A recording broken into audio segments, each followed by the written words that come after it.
who apparently has lost interest in various aspects of life, and as a consequence, she sees the world in black and white. It turns out that since she was a child, she had the power to read people's minds. At first, everything went well because she was only capable of winning games like rock, paper, scissors, or guessing what her parents wanted to eat. But suddenly, she started revealing to her friends the boys they liked, even though they were too young to admit it. Because of this, they started calling her a liar and complain about her for telling lies. The protagonist's teacher called her parents to talk about this, since Kotora said so many things about the other students, leading them to believe that she was a compulsive liar. The time passes, and the protagonist's father starts caring less about the family and leaves all the parenting responsibilities to the mother. For this reason, she tries to get her daughter some treatment from a doctor, but all the specialists said to her that the protagonist is in perfect condition.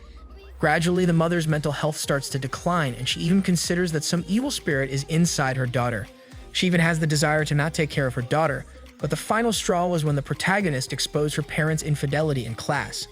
This causes her parents to abandon her, and the whole class stays away from her because of her lies.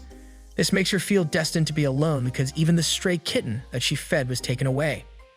In the present, the protagonist transfers to another school, expecting everything to be the same, with everyone staring at her and thinking bad things about her. However, she notices a boy who completely ignores her. This boy is named Manabe. He changed her world by not thinking about anything else, just what he says. The protagonist continues her lifestyle of pushing away anyone who tries to be her friend because they always think bad things about her. That's when Manig tries to get close to her, and he realizes that she can read his mind. Manig is very casual with the protagonist, but she keeps trying to push him away.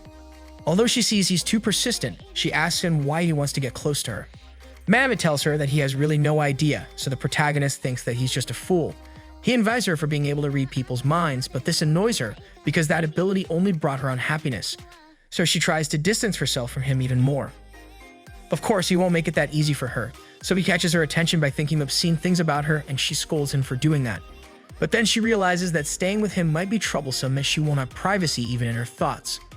Due to her terrible past experiences, the protagonist cannot consider making a friend, but she keeps running into him by chance, so it gets closer again every time.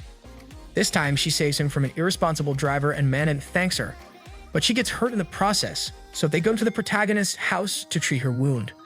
The protagonist tells him that due to her ability, many important people have abandoned her, and that's why she wants him to stay away from her. Although she hates being alone or unintentionally hurting others, what she hates the most is when the people she cares about leave her.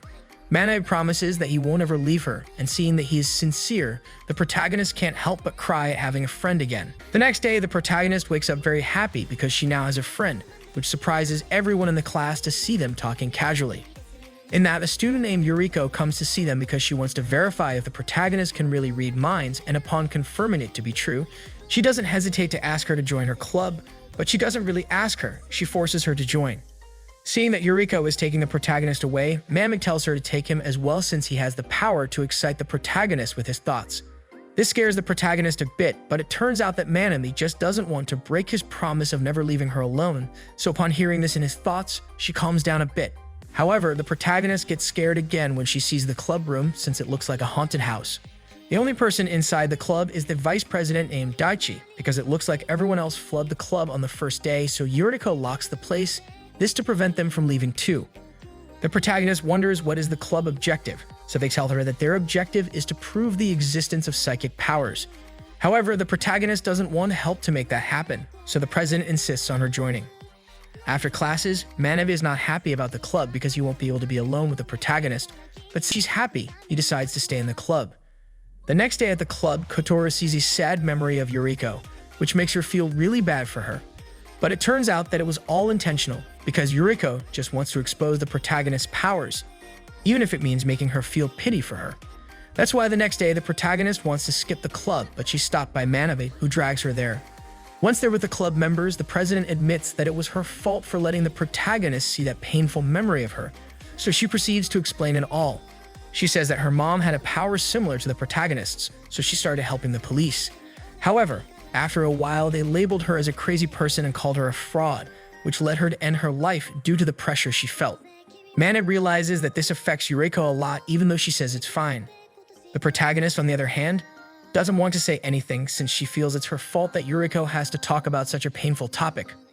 The next day, the president has a nightmare about everything that happened because they didn't believe that psychic powers exist, so she thinks out a plan to prove their existence. At school, she tells the others that her plan is to tell people's fortunes based on what they know about them, using